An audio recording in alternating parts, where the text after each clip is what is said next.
Chapter 11. The Emotions. As we have seen in the preceding lessons, an emotion is the more complex phase of feeling. As a rule, an emotion arises from a number of feelings. Moreover, it is of a higher order of mental activity. As we have seen, a feeling may arise either from a physical sensation or from an idea. Emotion, however, as a rule, is dependent upon an idea for its expression, and always upon an idea for its direction and its continuance. Feeling, of course, is the elemental spirit of all emotional states, and, as an authority has said, is the thread upon which the emotional states are strung. Halleck says, when representative ideas appear, the feeling in combination with them produces emotion. After the waters of the Missouri combine with another stream, they receive a different name, although they flow toward the Gulf in as great volume as before. Suppose we liken the feeling due to sensation to the Missouri River, the train of representative ideas to the Mississippi before its junction with the Missouri. Emotion may then be likened to the Mississippi after its junction. After feeling has combined with representative ideas, the emotional stream will not be broader and deeper than before. This analogy is employed only to make the distinction clearer. The student must remember that mental powers are never actually as distinct as two rivers before their union. The student must beware of thinking that we have done with feeling when we consider emotion. Just as the waters of the Missouri flow on until they reach the Gulf, so does feeling run through every emotional state. In the above analogy, the term representative ideas,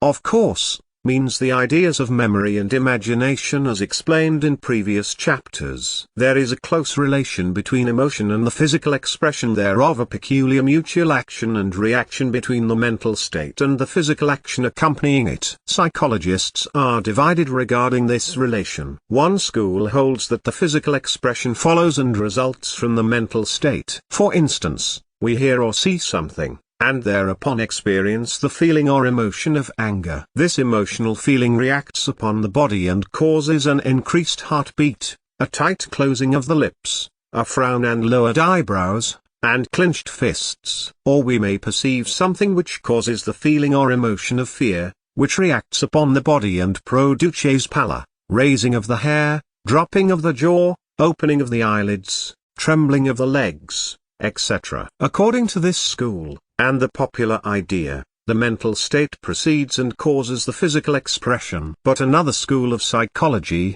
of which the late Professor William James is a leading authority, holds that the physical expression precedes and causes the mental state. For instance, in the cases above cited, the perception of the anger-causing or fear-causing sight first causes a reflex action upon the muscles, according to inherited race habits of expression. This muscular expression and activity, in turn, is held to react upon the mind and to cause the feeling or emotion of anger or fear, as the case may be. Professor James, in some of his works, makes a forcible argument in support of this theory, and his opinions have influenced the scientific thought of the day upon this subject. Others, however, have sought to combat his theory by equally forcible argument, and the subject is still under lively and spirited discussion in psychological circles. Without taking sides in the above controversy, many psychologists proceed upon the hypothesis that there is a mutual action and reaction between emotional mental states and the appropriate physical expression thereof,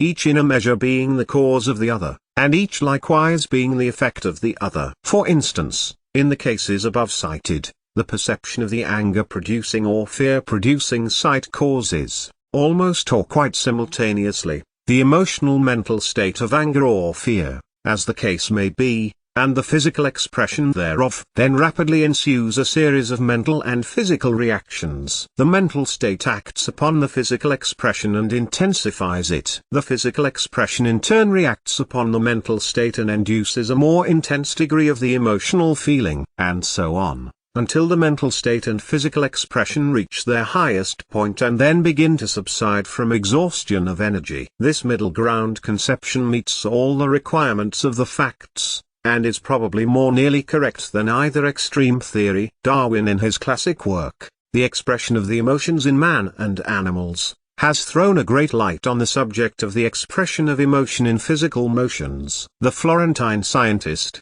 Paolo Mantegazza, added to Darwin's work with ideas of his own and countless examples drawn from his own experience and observation. The work of Fra Tilde Secchioni is Delsarte, the founder of the school of expression which bears his name, is also a most valuable addition to the thought on this subject. The subject of the relation and reaction between emotional feeling and physical expression is a most fascinating one, and one in which we may expect interesting and valuable discoveries during the next 20 years. The relation and reaction above mentioned are interesting not only from the viewpoint of theory but also because of their practicable application in emotional development and training. It is an established truth of psychology that each physical expression of an emotional state serves to intensify the latter. It is pouring oil on the fire. Likewise, it is equally true that the repression of the physical expression of an emotion tends to restrain and inhibit the emotion itself. Halleck says, if we watch a person growing angry, we shall see the emotion increase as he talks loud,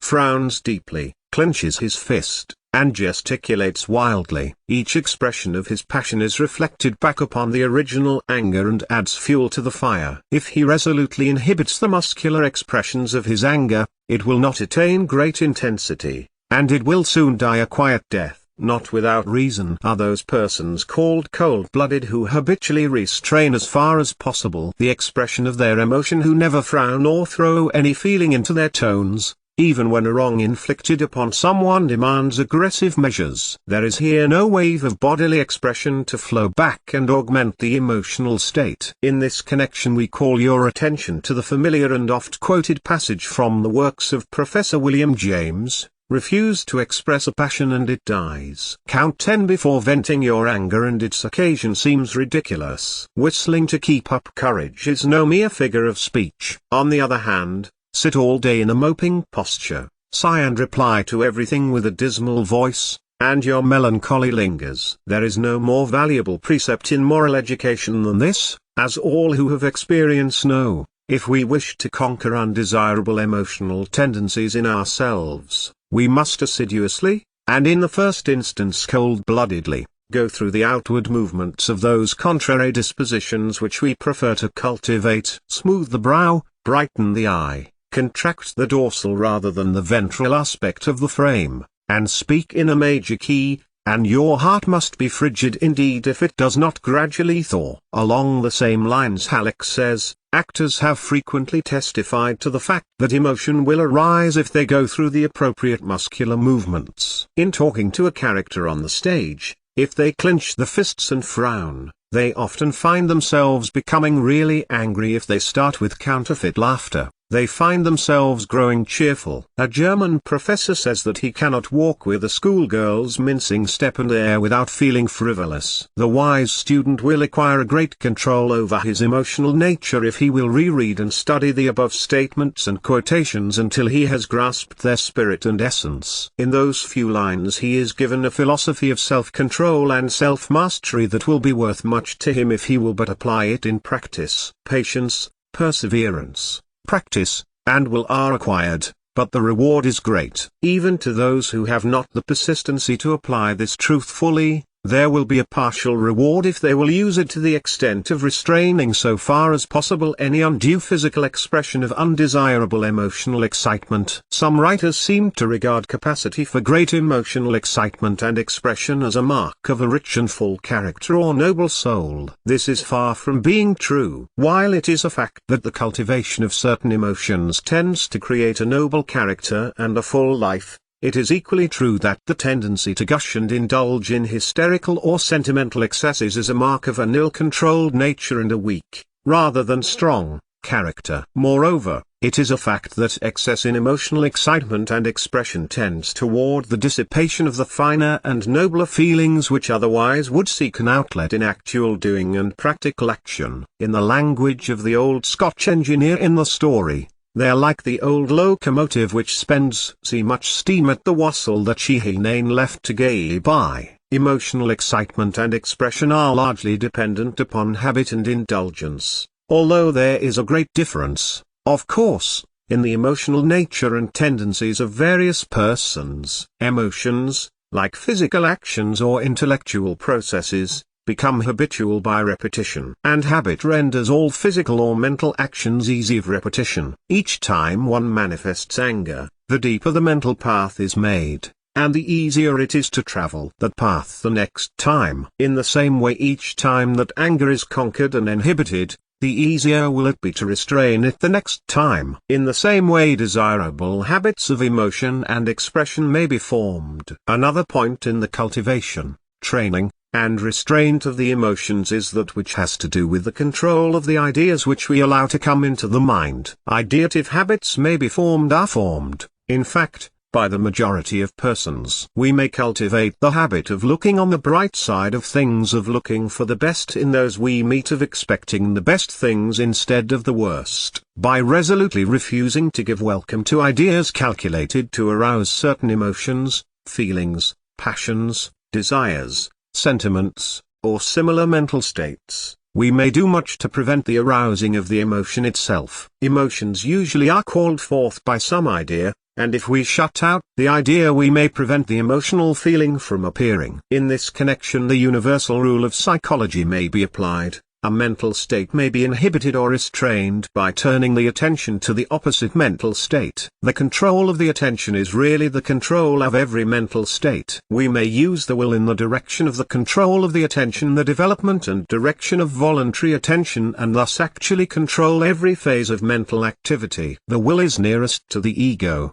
or central being of man, and the attention is the chief tool and instrument of the will. This fact cannot be repeated too often. If it is impressed upon the mind, it will prove to be useful and valuable in many emergencies of mental life. He who controls his attention controls his mind, and in controlling his mind controls himself.